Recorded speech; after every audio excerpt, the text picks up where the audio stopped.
ainda tiver com o celular ligado, que desligue, né? Acontece de tocar no meio da palestra.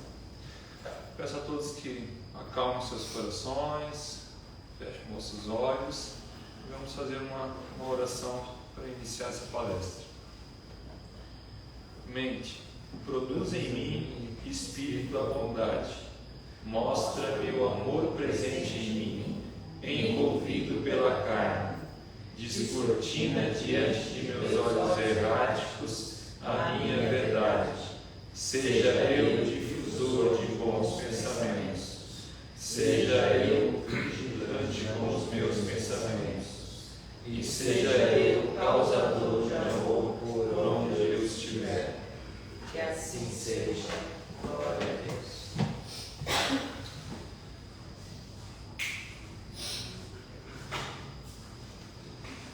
Hoje nós vamos refletir um pouco sobre o tema do sentido espiritual da vida. Emmanuel traz numa obra, Pensamento de Vida, ele traz uma mensagem que nos faz refletir. Ele diz que o mundo pode ser compreendido como uma cadeia de vidas ligada à grande vida. E se nós olharmos para uma criança pequena, a gente vai perceber ali como o ser humano, dentre as espécies, é um dos animais mais frágeis na sua infância. Então a gente percebe que desde o início da vida, aquela criança, ela depende exclusivamente dos seus pais, dos seus cuidadores, para ela sobreviver. Se for deixado uma criança dessa, às vezes um dia sem cuidados, talvez ela não sobreviva. Então ali a gente já começa a ver como é necessário essa interação com outros seres humanos na nossa vida. A dependência que aquele bebê tem de seus pais mostra que a gente precisa ter uma convivência humana, uma assistência, uma participação, para que a gente cresça na vida e se torne um ser humano. E aí nós podemos entender que Emmanuel diz que a nossa vida é uma cadeia de vidas encaixadas numa grande vida. Então nós somos uma cadeia, nós somos uma parcela encaixada na grande vida, né, que é Deus. Nós vemos como às vezes as crianças elas acabam repetindo os pais nos seus costumes, às vezes no jeito de falar, na maneira de falar. Você pega uma criança que cresce numa região com determinadas pessoas, ela tem um sotaque, no outro ela tem outro. Então ali tem a influência dos pais sobre aquela criança. Então a gente tem um processo de humanização desde pequenininho. Quando vai crescendo, você vai se humanizando de acordo com aquele grupo que você está. Aquele grupo que forma aquela grande cadeia de vida, que é a família, a escola, a religião, o trabalho, os amigos, que esse convívio que vai acabando criando essa cadeia, que é ligada à grande vida, que é Deus. Como o Livro dos Espíritos traz na sua primeira pergunta, Deus é a inteligência suprema, a causa primária. Então é o que sustenta o todo, sustenta toda essa cadeia de vida que é o nosso universo. Então é importante que a nossa reflexão parta desse princípio, de que a cadeia de vida está ligada à grande vida que é Deus. E o que faz nós, seres humanos, a única espécie que ela consegue se alienar, que a gente não vê em nenhum outro animal, nenhuma outra espécie de animal que tenha crises de identidade, que acaba sofrendo com algum transtorno ou alguma outra coisa. Então, o ser humano ele tem essa capacidade de se alienar. Somente nós conseguimos fazer às vezes um mergulho tão profundo de descontentamento com nós mesmos, ao ponto de a pessoa não sentir mais a presença de Deus. As pessoas às vezes entram num ponto que elas não conseguem mais sentir a presença de Deus. E aí eu lembro aqui uma frase de Emmanuel, que ele diz: tudo na vida, tudo na criação existe. Esse púlpito aqui existe, essas cadeiras existem, o salão, mas você viver não é você existir. Até as pedras existem e elas não carregam sentimentos. Então viver é uma experiência digna da imortalidade. Nós, seres imortais, de espíritos imortais, é uma experiência que nós temos, é o viver, é estar aqui na carne. E quando nós falamos de vida, a gente precisa entender que vida tem dois sentidos. O sentido de circunstância, que é o que acontece fora, e no sentido da experiência subjetiva, que é o que acontece dentro de nós, que são dois sentidos totalmente diferentes. O que tem no externo com o que tem no interno. Eu posso, por exemplo, sair de férias, ir para as Ilhas Maldivas, chegar lá, eu tenho um local maravilhoso, um dia lindo, pessoas comigo amadas, sentado numa cadeira na beira da praia, tomando uma água de coco, um momento perfeito. Tudo ali em volta induz para que eu seja feliz, para que eu esteja vivendo na felicidade. Mas eu posso encontrar uma pessoa ali que está no mais profundo descontentamento, que está num profundo sentimento de tristeza, solidão, um total deslocamento do ambiente externo. Então ela tem a vida externa dela, tudo levando para o maravilhoso, e o interno dela está mal. Então você tem esse deslocamento, né, da experiência externa, do sentido da circunstância, do externo, com o que você tem dentro da tua vida interior. E como explicar isso? Como a gente explica isso? Se a gente for ver, a gente pode ter um oposto também. Eu posso estar num velório, tem um caixão, uma pessoa que acabou de partir, flores, aquele profundo sentimento de tristeza em todos, apesar de ser às vezes um sentimento de um ente querido que partiu, você às vezes encontra a pessoa ali que está em profunda paz, na crença de que Deus tem o seu caminho traçado. Aquela pessoa se encontra ali num processo de paz interior muito diferente das outras que estão ao seu redor. Então você encontra ali um interior bem, apesar daquela experiência exterior que se tem. Então a gente percebe que as coisas exteriores, às vezes, elas não importam o que acontece dentro do interior. Então isso, às vezes você vai estar num momento bom fora, mas dentro você está mal. Então e a nossa vida, ela nunca vai estar num sentido de total harmonia. O nosso exterior, ele nunca vai estar numa harmonia total.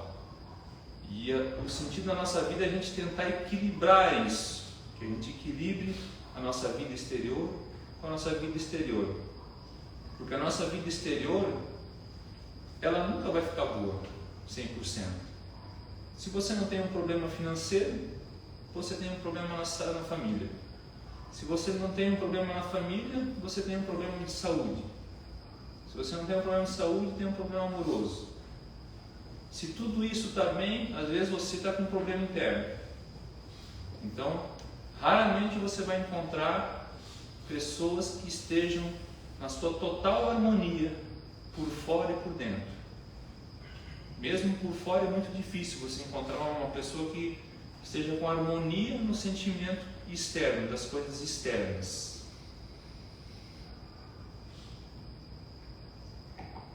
E nós estamos sempre sendo desafiados pois a nossa experiência no corpo físico é uma experiência de desafios. Ela é feita para nos desafiar. Se não houvesse os desafios, não haveria os nossos aprendizados. Os nossos aprendizados, eles vêm sempre de desafios. Então nós sempre teremos dificuldades em nossas vidas. Sempre. Nós nunca vamos estar num ponto que nós às vezes não teremos nenhuma dificuldade. E são essas dificuldades, na grande maioria das vezes, que nos fazem evoluir. Nos tiram do ponto de conforto, que aquele ponto de conforto é um local que ele é muito confortável, muito quentinho, mas ali não cresce nada. Ele é um ponto que você não evolui a local nenhum. Então a zona de conforto ela é nos tirada quando há um desafio. Esse desafio às vezes ele nos leva a procurar uma evolução na vida intelectual, na vida religiosa, material, física. Então o ser humano ele é movido de desafios. Isso é desde o princípio da existência. Se nós não estivéssemos com desafios para a nossa vida, nós ainda estaríamos, acho que, vivendo nas cavernas. O ser humano ele é movido através de desafios. Desafios após desafios ele vai evoluindo. Eu vou ler alguns trechos de um capítulo aqui do livro Fonte Viva de Emmanuel, capítulo 18. Esse capítulo dele ele discorre sobre uma passagem da Bíblia de Mateus, capítulo 4, versículo 4, que diz assim: nem só de pão vive o homem, mas também de toda palavra que sai da boca de Deus. E o primeiro item dele, ele diz: não somente agasalho que protege o corpo, mas também o refúgio de conhecimentos superiores que fortaleçam a alma. Então, o agasalho que protege o corpo são as experiências exteriores que nós temos. Muitos de nós temos muitos agasalhos, temos muitas experiências exteriores, mas não queremos admitir que nós precisamos, às vezes, de um conhecimento superior para passar por essas experiências. E nós atingimos, nesses séculos, os mais altos índices de depressão, ansiedade, suicídio. E nós temos também, por outro lado, um imenso... a gente tem à disposição uma imensidão de bens materiais. A gente nunca teve tanto a nosso alcance bens materiais como a gente tem hoje. Então a gente está nos agasalhando, nós nos agasalhamos para as experiências exteriores e nós esquecemos que aquele agasalho ele só protege o nosso físico. Às vezes a busca do conhecimento superior é o que vai nos agasalhar a nossa alma. Aquela experiência exterior, ela pode estar ali bem formada, bem equilibrada, mas a experiência interior, só o conhecimento que vai nos trazer isso. Nós vemos jovens hoje que ao fim do namoro acabam tirando as suas vidas por não suportar às vezes o fim de um relacionamento, às vezes uma perda material. Pessoas que passam anos de suas vidas presas a situações do passado e não conseguem muitas vezes superar. Elas se sentem meramente um acumulado de matérias e células e esquecem do seu espírito. Então as pessoas acabam escolhendo muitas vezes estar nessa situação por falta de conhecimento. Porque a dor de uma situação, a dor de uma perda, às vezes mesmo que essa perda seja necessária, ela é inevitável. A dor a gente vai sentir, quer queira ou não queira, mas o sofrimento de você permanecer vibrando e olhando naquela situação, ela é facultativa. A gente pode escolher desapegar daquela situação e olhar para frente. O segundo item ele diz: não só a beleza da máscara fisionômica, mas igualmente a formosura e nobreza dos sentimentos. As pessoas passam anos em regime, fazendo academia, as mulheres fazem unha, cabelo, as pessoas fazem botox, harmonização facial, porque tem algumas que desarmonizam, mas tudo bem. Nós vemos pessoas belas, bem cuidadas, bem sucedidas, uma vida material muitas vezes invejável. A gente olha para aquela pessoa e diz: nossa, a pessoa tem a vida de propaganda de margarina. Perfeito. Mas as atitudes delas são podres. Se perdem no lado moral. Mas você vê pessoas que têm tudo ao seu redor para ser uma pessoa perfeita, mas a parte moral dela esconde o que ela tem de pior. Pois elas perdem tanto tempo, às vezes, cuidando do seu lado físico, passam horas nesses cuidados, só que elas não têm, às vezes, 1 hora por semana ou 1 hora por dia para cuidar do seu conhecimento, do seu lado espiritual, que é o que nós vamos levar. Quando daqui nós partirmos, o corpo bonito, as matérias que tem, todas elas ficarão aqui. A única coisa que nós carregamos para a nossa vida contínua é a nossa elevação moral. É o que nós aprendemos na evolução do nosso espírito. Nós precisamos buscar formosura nos nossos sentimentos.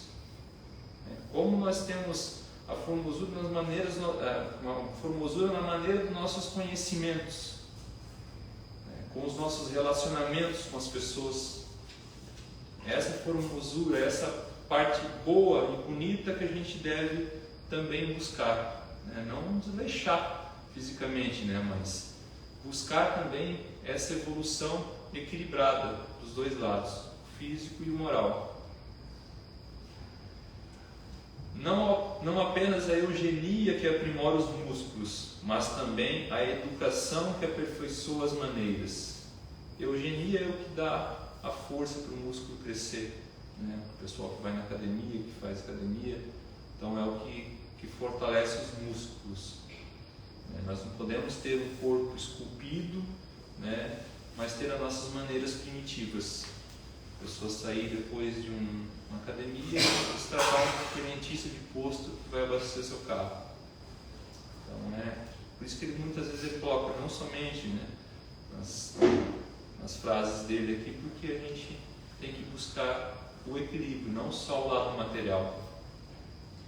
Não somente a cirurgia que extirpa o defeito orgânico, mas igualmente o esforço próprio que anula o defeito íntimo. Hoje nós temos à nossa disposição vários recursos para extirpar qualquer defeito do nosso corpo físico. Se a pessoa não gosta do nariz, pode arrumar, diminuir a orelha. A gente tem uma infinidade de processos para a gente tirar qualquer defeito do corpo físico. Então isso com uma cirurgia simples, você vai lá e tira um defeito. Aí você vai dizer: mas não é tão simples assim, é dolorido, tem o pós-operatório, tem isso, tem aquilo. Mas eu faço uma pergunta: alguém já tentou fazer uma mudança moral? O quanto é doído, o quanto é dolorido você às vezes mudar um vício moral que você tem? Para algumas pessoas você pode olhar, é um vício tão pequeno, mas para aquela pessoa é uma luta tão grande, é um sofrimento tão grande, que às vezes a dor de uma cirurgia é pequena, a dor de uma cirurgia física é pequena perto disso. Para resolver, para remover um defeito da nossa alma, nós temos que ter um conhecimento espiritual. E, infelizmente, isso não é passado muitas vezes para nossas crianças. As crianças não têm tanto acesso como tem no TikTok, no YouTube. Então as pessoas acabam não passando isso para as crianças crescem e a gente tem uma sociedade que nem tem hoje, derramada em doenças psíquicas. E ele prossegue: não só o domicílio confortável para a vida física, mas também a casa invejável dos princípios edificantes em que o espírito seja útil, estimado e respeitável. Nós precisamos construir uma vida interior que nos traga o mesmo conforto, respeito, satisfação, admiração que às vezes uma construção física. Aquela pessoa que tem aquela casa, diz, nossa, ela tem uma casa realmente boa, um carro bom. Mas que nós tenhamos a nossa vida moral com a mesma admiração que as pessoas têm isso, que as pessoas admirem a nossa vida moral diferente da nossa vida material. É preferível que a gente não tenha uma vida material tão invejável, tão admirável, mas que a gente tenha uma vida moral, que é o que nós carregaremos. Não apenas os títulos honrosos que ilustram a personalidade transitória, mas igualmente as virtudes comprovadas na luta objetiva, que enriqueçam a consciência eterna. E a nossa consciência eterna, ela geralmente se enriquece através das dificuldades. Só as dificuldades às vezes acabam nos enriquecendo na nossa consciência. E é por isso que Deus permite que haja sofrimento. Afinal, nós somos uma partícula de Deus, nós somos filhos de Deus. E por que Deus colocaria os seus filhos em sofrimento? Por que Deus permitiria isso? Ele vai deixar os seus filhos em sofrimento?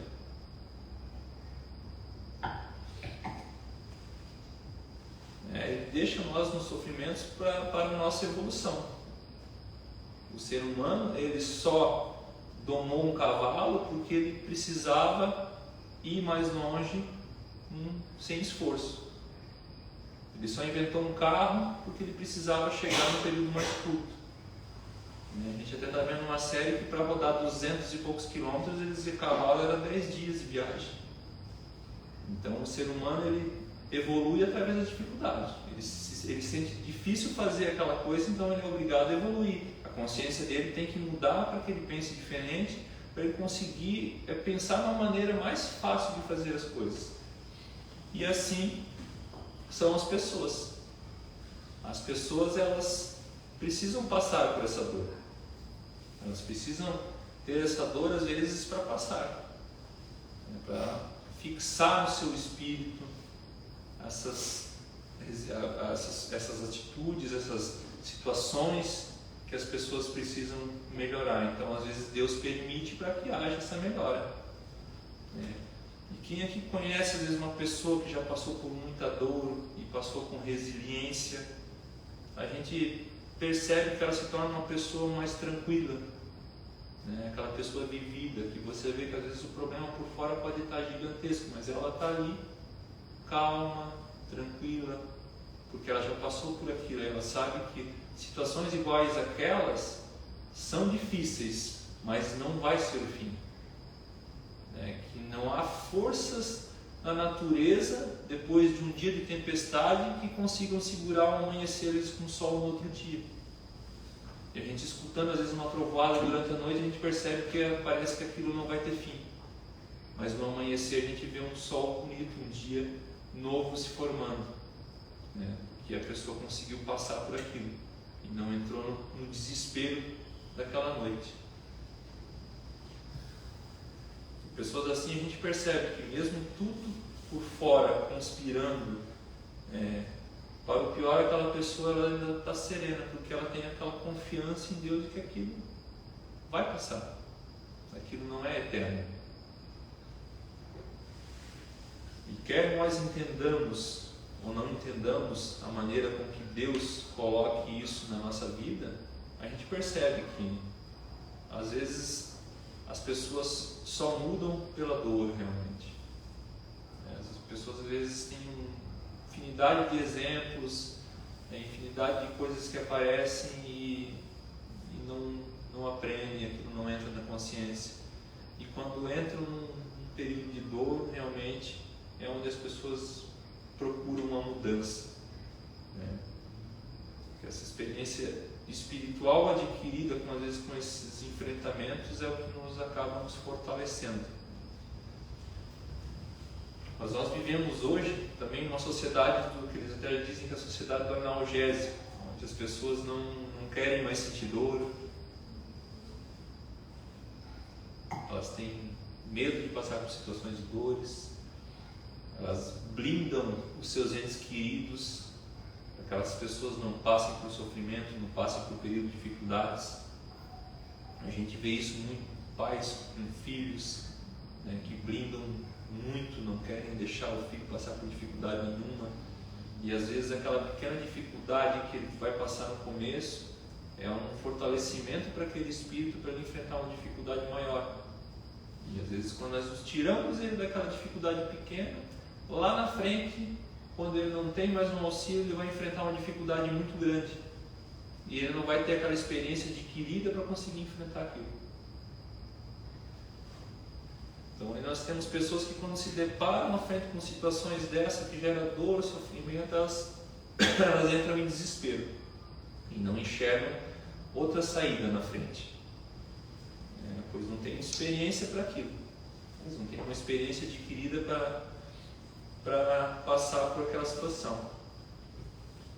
E ele continua: não só aspecto agradável, mas igualmente utilidade viva, não apenas flores, mas também frutos, não somente ensino continuado, mas igualmente demonstração ativa, não só teoria excelente, mas também prática santificante, não apenas nós, mas igualmente os outros.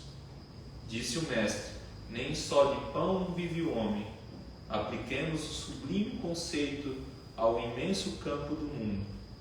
Bom gosto, harmonia e dignidade na vida exterior constituem dever, mas não nos esqueçamos da pureza, da elevação e dos recursos sublimes da vida interior, com que nos dirigimos para a eternidade.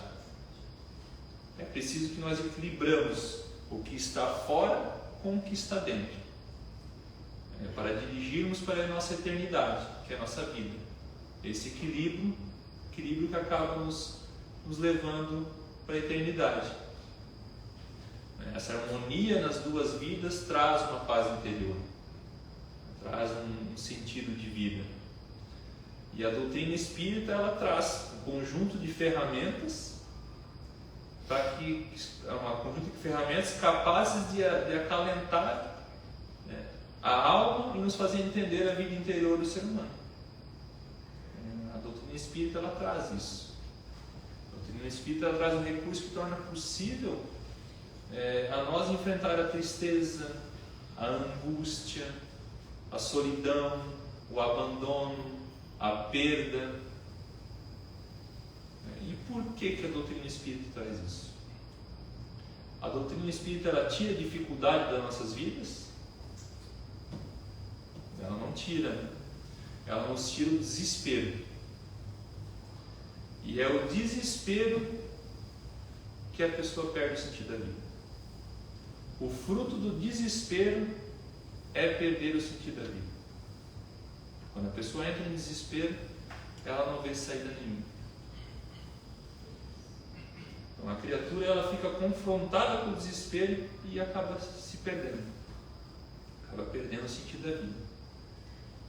E isso acaba levando suicídio, desintegração psíquica, depressão, ansiedade. Temos o suicídio interior e temos o suicídio exterior. O suicídio exterior é o suicídio físico, que a pessoa ceifa a sua vida num momento de desespero. E o suicídio interior é a nossa perda da nossa autoestima. Quando nós chegamos num ponto que nós perdemos a capacidade de nos alegrar, às vezes, com coisas simples, uma criança brincando com o pai, um cachorrinho brincando com o outro, situações simples do nosso dia a dia, nós perdemos aquela capacidade de sentir a felicidade, de sorrir para aquilo, nós já cometemos um suicídio interior. quando a gente não consegue mais, às vezes a pessoa entra num grau de desespero que ela não consegue mais ver alegria em coisas simples dessa maneira. Quando você tem uma família, você tem uma casa, pessoas que te amam, e mesmo assim você não vê o sentido. Quando você percebe que tem pessoas que não têm casas, não têm locais para morar, não conseguem fazer uma refeição, então a gente percebe que às vezes há uma ingratidão muito grande nessas pessoas. Não tem gratidão pelo que tem. Comparado à vida de muitas pessoas, as nossas vidas às vezes elas impõem dificuldade que ela não existe. Tem um palestrante, Jerônimo Mendonça é o nome dele, e ele fazia palestra deitado numa maca. Um repórter uma vez perguntou para ele o que era felicidade para ele. Ele falou que felicidade para ele era ele poder virar de lado na maca. Aquilo era uma felicidade para ele. Então percebam como às vezes a gente deixa de ver felicidade nas nossas vidas. Deus tem estradas onde o mundo não tem caminhos. Deus renova constantemente a nossa vida. Nós perdemos o sentido da vida quando nós vivemos no passado. Pense em um motorista que dirige olhando somente pelo retrovisor do seu carro. Ele não tem sentido nenhum na direção dele. Ele não sabe para onde ele está indo, o que ele está passando pela frente. Então ele perdeu o sentido de olhar para frente. E isso é o que acontece quando a gente olha no passado. A gente perde o nosso sentido da vida, a gente fica preso naquela situação. Quem já teve a possibilidade de presenciar uma criança aprendendo a andar?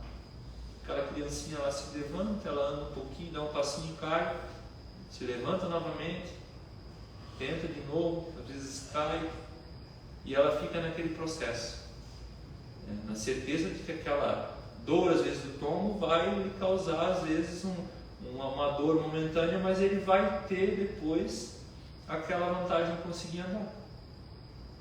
E eu pergunto a vocês já viram uma criança que caiu ali no seu primeiro aninho de vida, tentando andar e ficou até os 15, 20 anos deitado, chorando? Não existe, né? E quantas pessoas que nós conhecemos que estão nesse mesmo tempo olhando para uma situação do passado? Estão paradas olhando para uma situação lá que aconteceu lá atrás e não seguem a sua vida. Ficam com a sua vida travada nisso. Então é olhando para trás que a gente acaba perdendo o sentido da vida. E as perdas muitas vezes elas são necessárias. Que Deus às vezes ele só coloca uma bênção na sua mão se você tiver com a mão vazia para segurar. E às vezes é necessário que você solte o que você tem para que você pegue aquela bênção que Ele veio para te trazer. Eu agradeço a todos a presença. Seria isso que eu tinha para hoje. A gente vai seguir com os passos de tratamento. Eu pediria para que, se alguém fez consumo de álcool, que não entre nas salas. E vamos fazer a bioenergia e paz. Muito obrigado a todos. Nós vamos fazer uma oração da casa para o encerramento.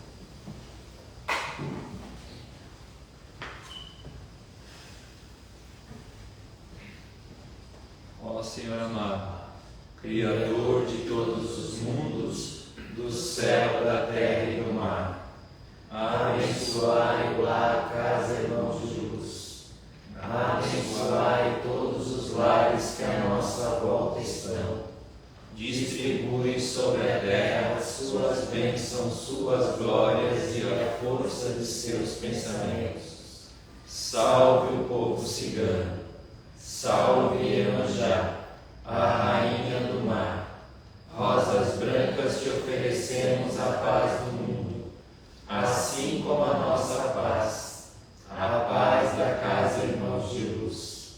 Pai amado, assim seja feito em teu nome, através de seu Filho Jesus, que ao mundo trouxe a luz do paraíso. Ó Jerusalém, cidade sagrada, ó Nazaré,